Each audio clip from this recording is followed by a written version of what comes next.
So we have had a great morning so far, I think we'd all agree, and I know you're going to enjoy our next set of presenters very much. Kurtis Karn and Nicole Turchin are with BNG Inspire, which was formerly Sunshine and 79. BNG Inspires puts on fun shops, which allows coworkers to connect, to learn, and to have some fun doing so.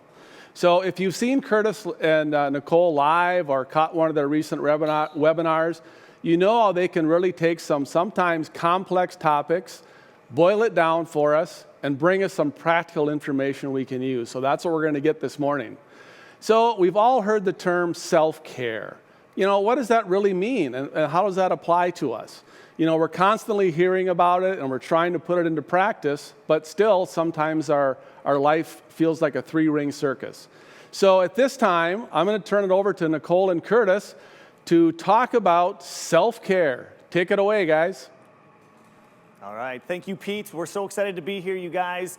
Thank you for having us today in the virtual connection here. And thank you to Blue Cross Blue Shield for putting me in the same room as Nicole for the first time in like 6 months at a gentle distance here, 6 feet. We are BNG Inspire. My name is Kurtis Karn.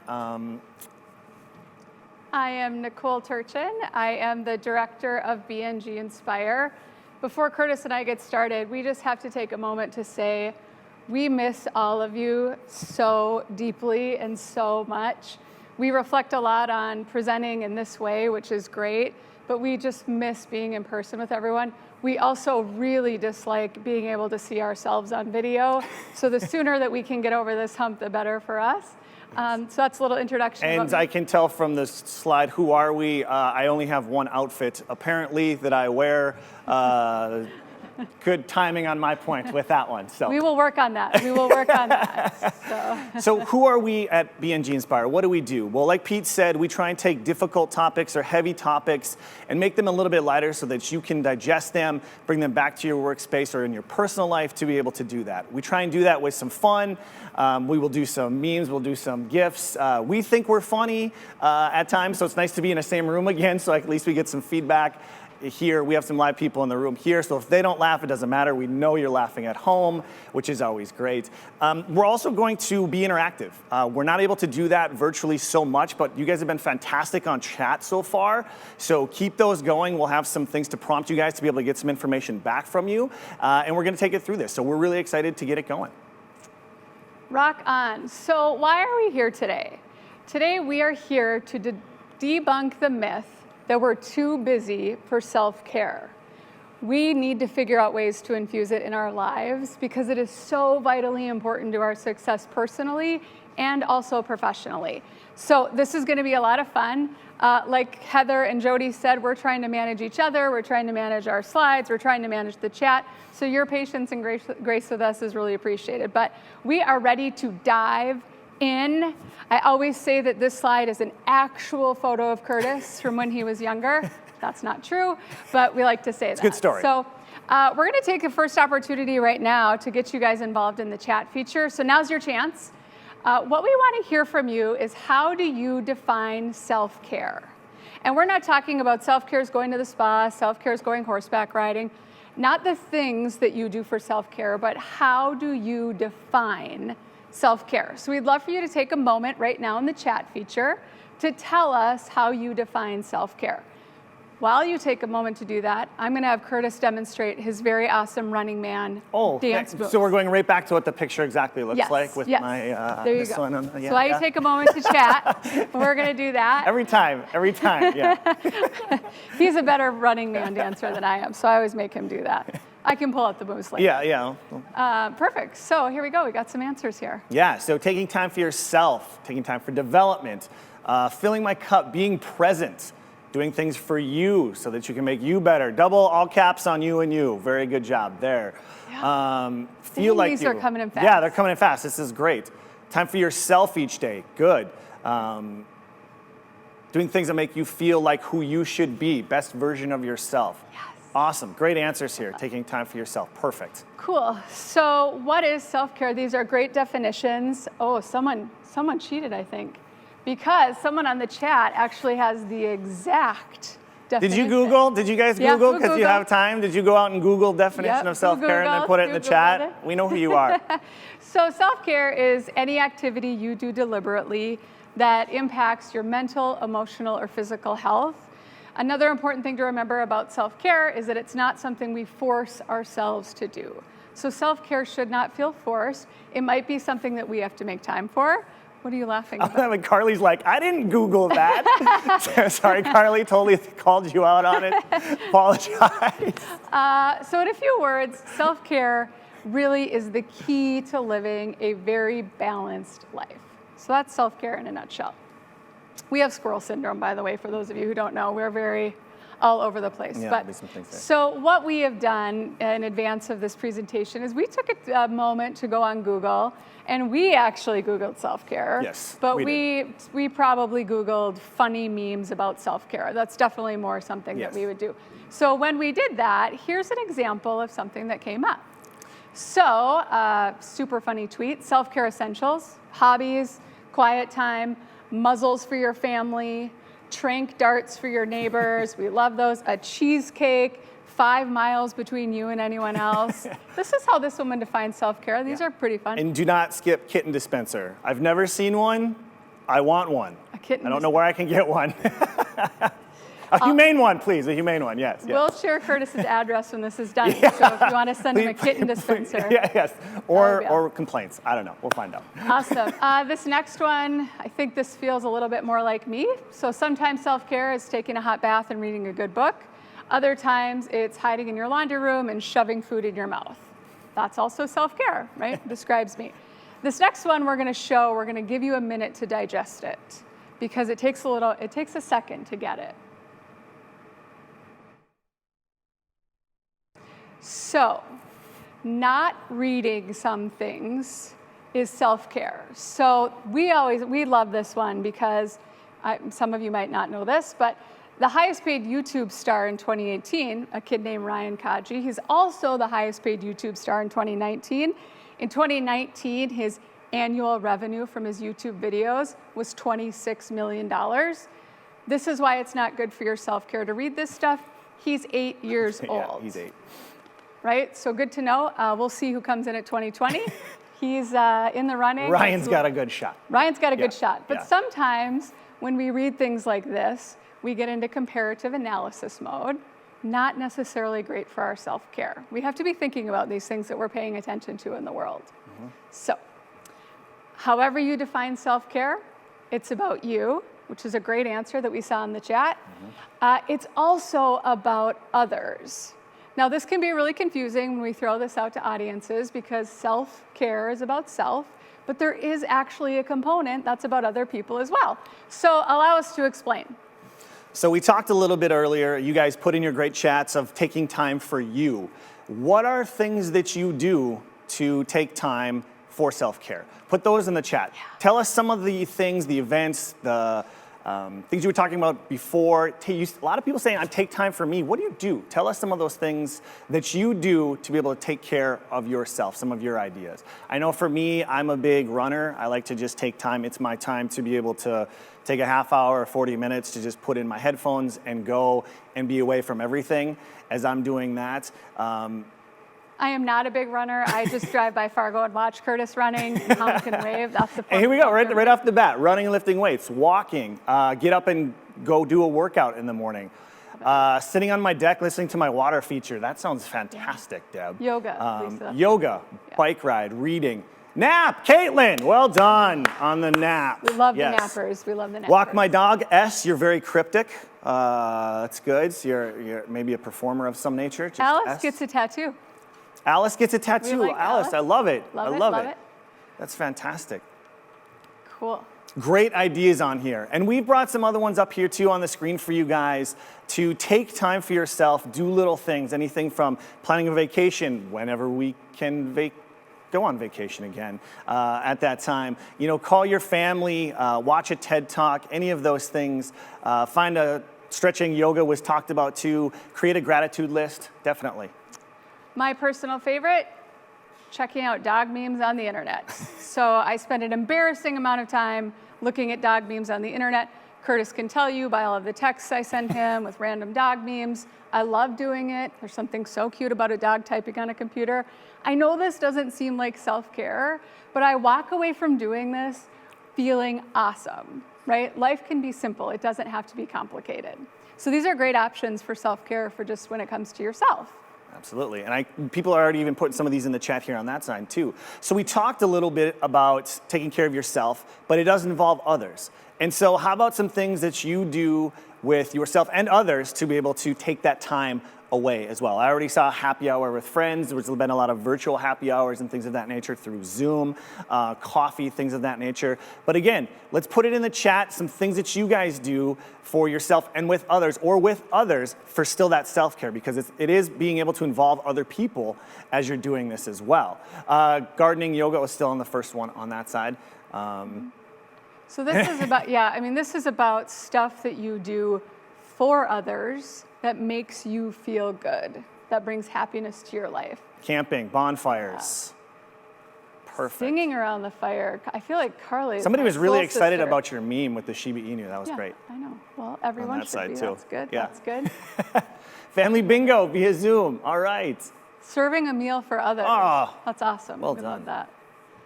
Yep. Making cards and baking with spirits. Another person right after my heart right there.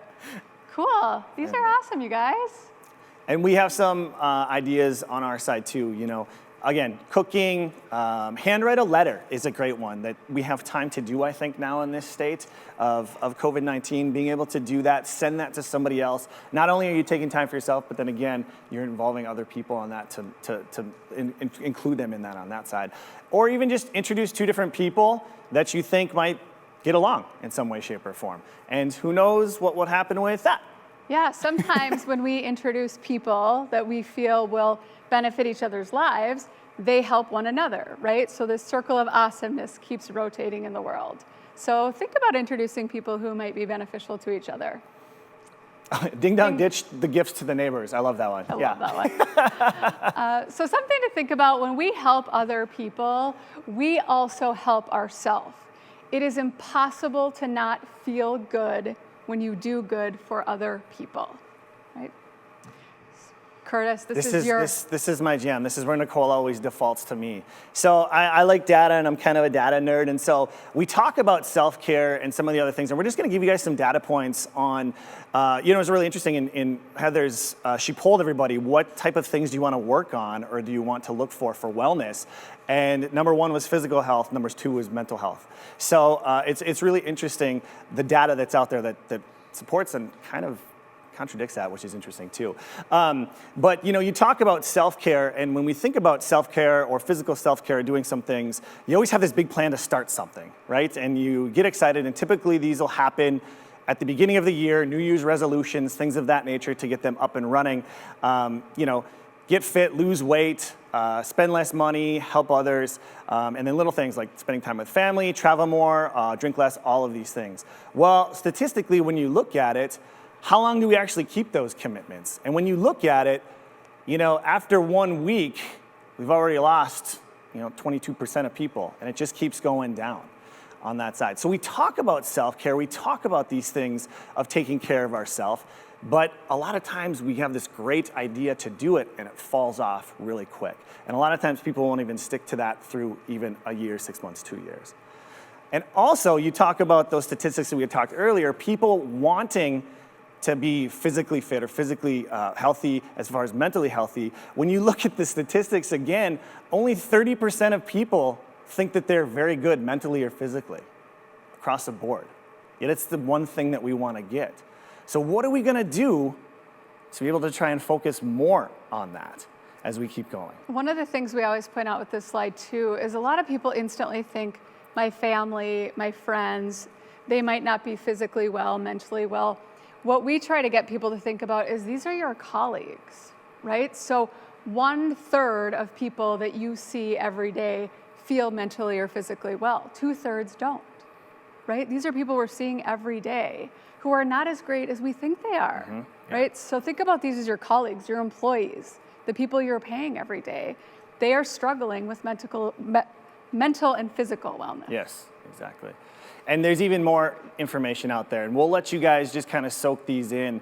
But you know, the first one, almost 50% of people are stressed by their workload on a daily basis, or weren't able to fall asleep the night before because they're thinking of something else. And these numbers are staggering across the board from everything. And it's really, we get so caught up in work, in life, and we have this great idea to set aside time for ourselves. And I think it starts out as a very good idea, and it's tough to put into practice, right? And we know that's the case.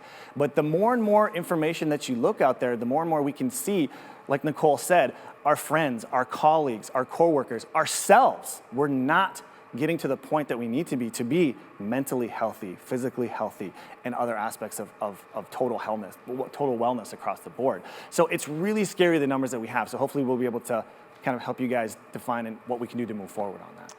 Absolutely. So the data does not lie. What it tells us is that we need to start taking better care of ourselves. We need to stop thinking like I sometimes think, which is, in order to take care of myself, I have to have an entire spa day.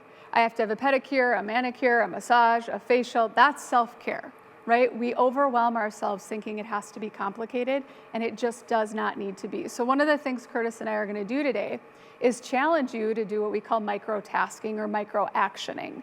Let's make it small, break it down. So why don't we focus on our self-care? Because we have a whole bunch of excuses. Here they come. Here they come. All right. So in the chat feature again, hop in. Tell us, what are your excuses for not practicing self-care? We all have them. Yes.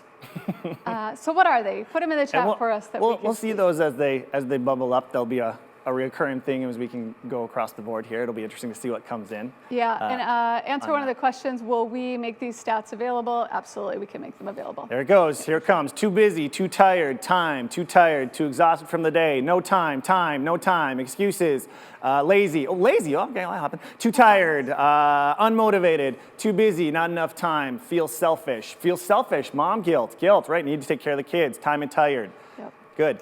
That came quick, and they're still going. So yeah, I'll just keep. It's time. It's tired. Time and tired, right? We're busy. Life is busy. Life is crazy, and especially when we topple on things that we've had to deal with recently. Where if you do have kids or significant others at home, now there's just more things within a close proximity that it's harder to take time for yourself as well. So this is a great opportunity for Kurtis and I mean, it doesn't happen often, but we can show how smart we are, because look at the answers that we put in our deck that we knew would come on down the pipeline, right? So we all have the same excuses, right? These are not new, they're not creative, it's life, right? Mm-hmm. This is what happens. But these are the most common excuses we hear when we think about self-care. So here's the brutal truth. Here's where we sort of give the dose of reality. We're not going to read this slide in total, but it's some research conducted by the Rand Corporation, and what it tells us that we as Americans actually have way more free time than we admit. So what the third bullet will show you here, we as Americans have about 5 hours of free time per day. Men have a little bit more than women. I love that part. I always have to point that out. But what this data also tells us is that we're spending a lot of time in front of our screens, and we don't consider that self-care. But what we have to recognize is that it actually is us choosing to self-care through our screens, right? Or what we have to do is recognize that we don't want to be spending that much time in front of our screens, that maybe if we're not spending as much time in front of our screens, we have the opportunity to do other things that we define as self-care. So I can tackle scary stats too.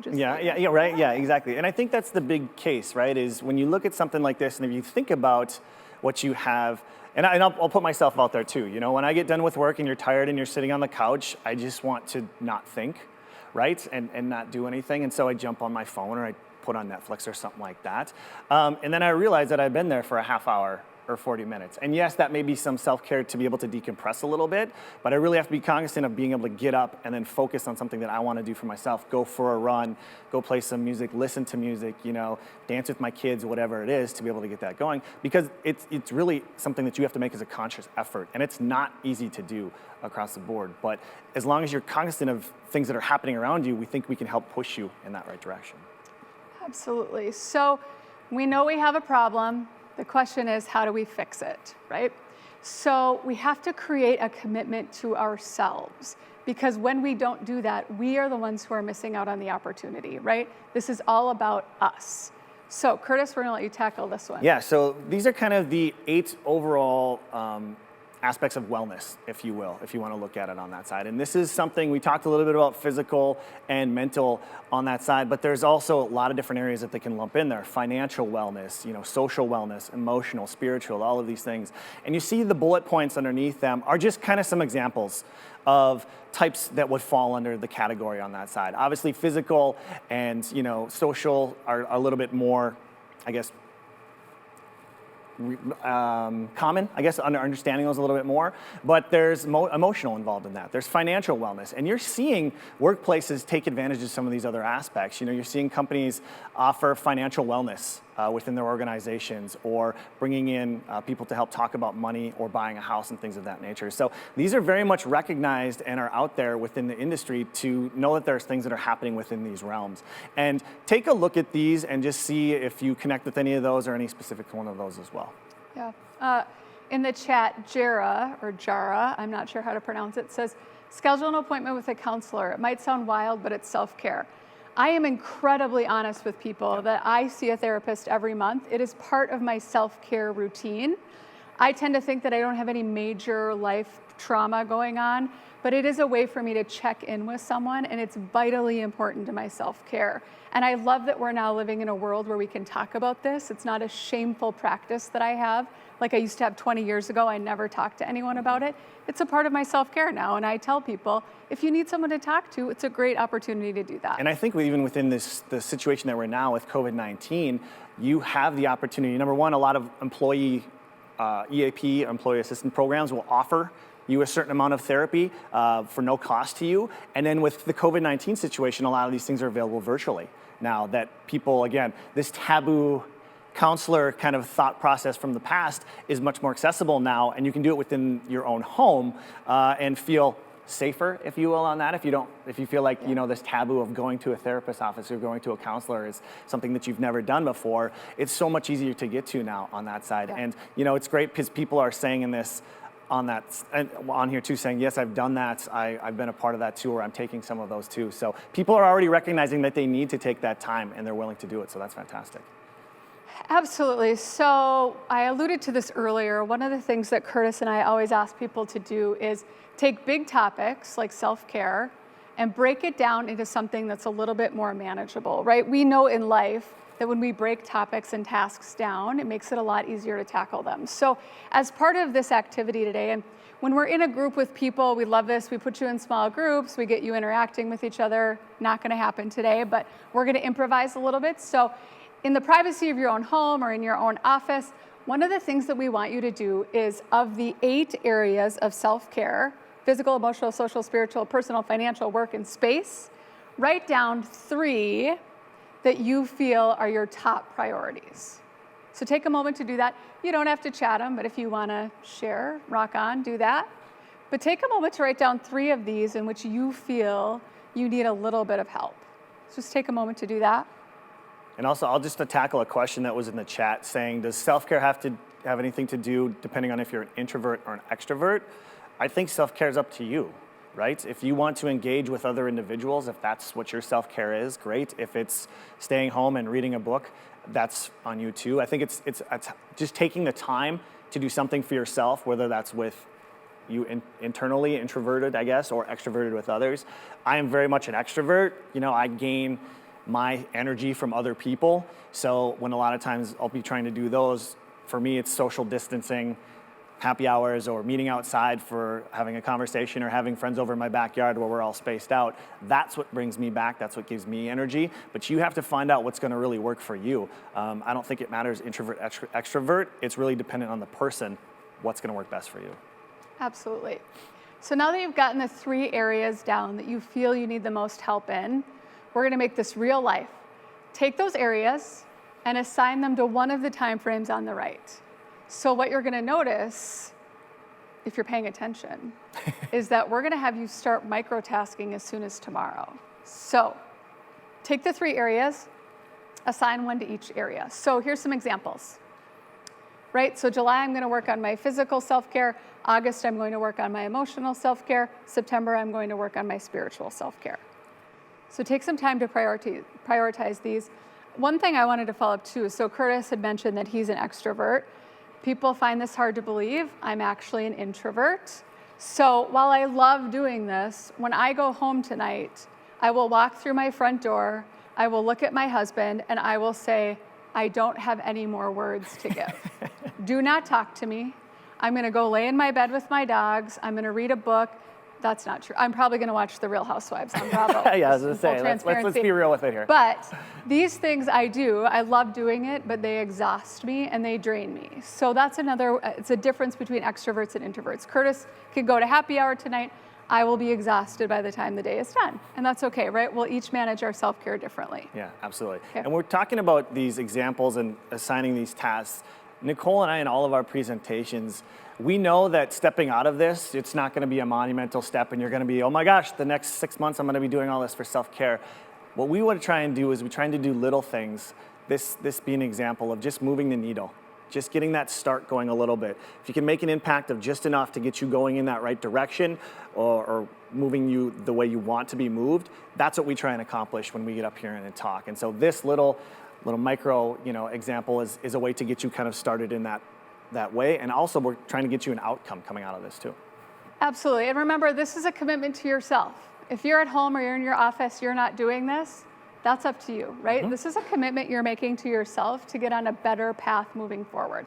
So we're going to assume that you've all assigned a specific self-care category for the upcoming months. Now we're going to have you micro it down even more. So here's what we want you to do. Take the month, take the main self-care category, and now write down one micro task that you can do in the next month to fuel your commitment to improvement in your main categories. So we're going to put some examples up because this can be a little confusing. Mm-hmm. But one of the things that we love about this is that it shows just how granular we want you to get. So in July, if you say, I want to make a commitment to my emotional well-being, the example we have here is make an appointment with a counselor. It does not say go to a counselor every week in the month of July, right? That's overwhelming, right? What we'll do is we'll commit to it and then we just won't do it. So we're asking you to really micro-task this. So if you work in an agile company like I have for a lot of my life, what's the minimum viable product that will help you see success, right? So get this really, really down. Some other examples, sign up for an online crafting class. Doesn't mean you have to craft this month, sign up for the class, right? So really micro-task these things down. And here's, as humans, what we are programmed to do. We're programmed to take one category and then write down 10 micro-tasks. Don't do that. One micro-task per activity. But our brains are wired to think, well, I'm not doing enough. That's not big enough. It is. A micro-task is big enough. And what it does is it sets you on your next steps to accomplishing better self-care. Especially when we look at all the excuses that came out. I don't have time, I'm too tired. Well, don't list 10 or 15 things that you want to do, list the one. Yeah, I'm the first person. I had company at my house this past weekend, and when they were leaving, they said, hey, do you want us to strip the bed? And I immediately said, no, I've got it. And then in retrospect, I thought, they asked if they could strip the bed. Why did I say no? Why didn't I just say, yes, that would be really helpful? It would have saved me time, it would have saved me energy, but instantly I went to the no, I've got it, I could do it. I will not make that mistake again. I will think about that answer the next time someone asks me that question. yes, please strip your bed. That would be really helpful. I appreciate that offer, right? It saves me maybe 2 or 3 minutes, but it is helping my self-care. Right? Absolutely. And note to anybody that stays at Nicole's house, strip the bed when you're done. Yeah, please. Just do it, don't ask. Just do it. Cool. So you're gonna have your micro tasks down, do that now or later. And Kurtis? Yep, and what we're gonna do is we're gonna have you get an accountability partner. So ask for their help. So find someone that you have that you can keep you accountable for this. If it's someone within your work, if it's in a personal space, find somebody to be able to have a conversation with, tell them kind of what you're doing, maybe even get them on board. Maybe it's someone in this group. Maybe you find somebody through the chat function here that you guys keep each other accountable on what's moving forward. And find a way to meet up or communicate on how you want to be accountable. And this can be a lot of different ways, right? People connect in a lot of different ways. It may be via email, it may be via text message, coffee, happy hour, anything like that, to be able to make that connection with the individual so you're checking in. Because we know that when you have somebody that's keeping you accountable to things, it makes it that much easier to accomplish your goal. I recently got an Apple Watch, and there's these rings on the Apple Watch that you have to fill in each day, and you can add other people. And I tell you what, when I see that somebody else has finished their workout ring or their standing ring for the day, then I'm like, well, I'm a little competitive. So I'm like, well, now I got to go get that, and I got to find time to make a run here for a half hour. So it's little things like that that will really help you accomplish the goals that you're setting down on there. And this could be, like I said, any of these, maybe you go to Target. Yeah, the last bullet always confuses people. That is not an error. So I have a friend. We meet the first Tuesday of every month in the chip aisle at Target at 8 a.m. We check in with each other. How did you do last month on the things you're trying to be held accountable for? I did really great. How did you do? I did really great. Or here's some roadblocks I had. Here are some impediments. I said I was going to read a half hour every day. I didn't get a chance to do that. Here's why. And we use that time to hold each other accountable. We don't stand in the chip aisle for an hour on the first Tuesday of every month in Target. It's maybe 10 minutes as we're doing some other shopping, but it's something that works for us, right? We thought outside the box and said, listen, we are terrible at text messaging. We are never gonna call each other. Who uses email anymore? Well, I mean, I do, I use email, but not for accountability purposes. Yeah. But we said is, well, we both really love Target. We're always there, so why don't we just make it a little bit more easier for us? So it's our way to check in, and it works for us, right? So think about what works for you. Don't push what's not working for you. And Caitlin said she could take a trip to Target. There you go, right? See? Yeah, and right? That's it. Target is therapy, exactly, right there. Yeah. So now, first Tuesday of every month, you're gonna have a loaded chip aisle group now. People are getting in on this. They're like, exactly. There's gonna be people standing ready. Hey, I mean, wouldn't that be hysterical when my friend and I, the first Tuesday of next month, go and there's like 100 people in the chip aisle? That would be great. I would love that. And with the partner too, find somebody you can be honest with, right? There's no point in setting an accountability partner and then not being honest, being like, I crushed all my goals and you didn't do any of them. Find somebody that you can be honest with and you can fail at it and get better at it on that yeah, too. Absolutely. I think when I first started having accountability partners in my life around self-care, very truthfully, I would lie. I would be like, oh yeah, I did what I said I was gonna do. And then I had a moment where I thought, this isn't helping me. And this is my commitment to myself. So lying about it isn't doing anyone any good. So I'd have to say, I know I said that I was gonna go for a walk 30 minutes a day. I haven't really been doing that. Here's the excuses that I've made. And then they can help hold me accountable. Yep. So, cool. All right, so ask for help. Your friends want to be a part of your success. So think about how awesome it is when someone comes to you and says, hey, I have a problem, I'm looking for some help, I'm looking for some guidance. Friends want our help, so get them involved, right? And the great thing about this is you do it at your own comfort level, right? So I work with a lot of people on paying down credit card debt, right? So what I tell them is, you don't have to tell me what your credit card debt is. I don't need all of that. Just give me the information that you're comfortable with, and let's start moving the needle, right? So we talk a lot about that. Share what you want to share with your friends, but help them be a part of your self-care success. Yeah, absolutely. I think we know people want to help. Find somebody that wants to do that for you. In the infamous words of Vanilla Ice, if there was a problem, I'd solve it. Yep. So, check out the hook while my DJ resolves. Well, that's not as much in it, but the first part, yes, right? Got it. So we all know what a scholar he was, so. So the less complicated we make self-care, the easier it is to recognize the opportunity, and the harder it is for us to avoid it. So let's remember that, right? The less complicated we make it, the easier it is to do it, the more complicated it is to avoid it, right?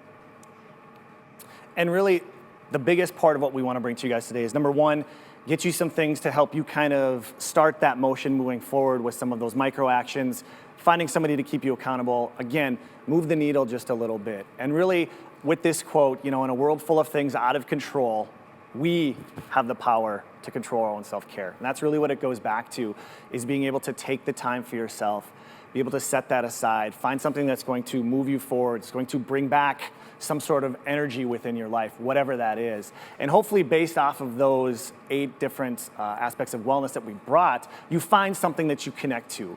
Earlier in the poll, again, physical and mental are the top 2 that people are looking for. Okay, what are you gonna do in your little micro actions, or what are you gonna do leaving this summit today to be able to start moving that in the right direction? That's really what it is. Because when you start with you focus on your self-care, you create a great opportunity to do a happy dance. I'm not going to dance. Do you want to dance? Well, I'll just try and just match the GIF, We're going It's to the try classic to match office the GIF, There we go. There we go. We got That's it. all I got. We looked exactly like that GIF, Nailed in case it. you're wondering. Yeah, Nailed it. yeah. We nailed it. So some things to remember today. We're not going to go over all of these, but there's some major bullet points here that you can read over. Self-care is any activity that we do deliberately to help ourselves. We've got to think creatively, right? So it does not have to just be standard status quo. Think creatively about this. This is a commitment we make to ourselves. So if we don't have time, we're too busy, we don't have enough money, right? Those are all things that we have to think about controlling. Self-care is one of these very key areas where we cannot blame others for us not doing it. It is about self, right? And if you're having trouble getting self-care in your life, ask others for help. How can you ask others to help you do this? Because it is so, so important to our lives.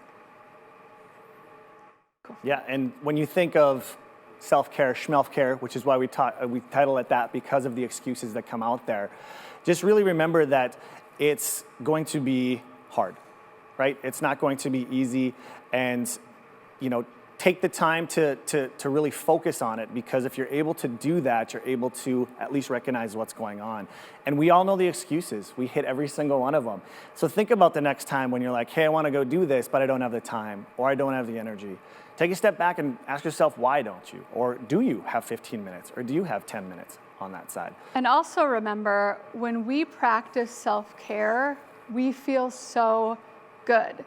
We feel just like this monkey. Look how happy this monkey is, focusing on its self-care. We all want to feel this happy. We want people in our lives to feel this happy. So just remember that if you're feeling guilty about it, if you're feeling like you don't have time, that you don't have money, just remember this monkey. You can Google monkey getting self-care. If you just want to put this little meme, this little GIF on your computer screen, just remember how happy this guy is. Absolutely. And that's the happiness that you're bringing to yourself. That's what I want. I want to be that happy every day, as happy as this monkey is getting I love combed. this guy. I seriously Fantastic. love this guy. So final thoughts. We always end with this. Go easy on yourself, right? This can be overwhelming.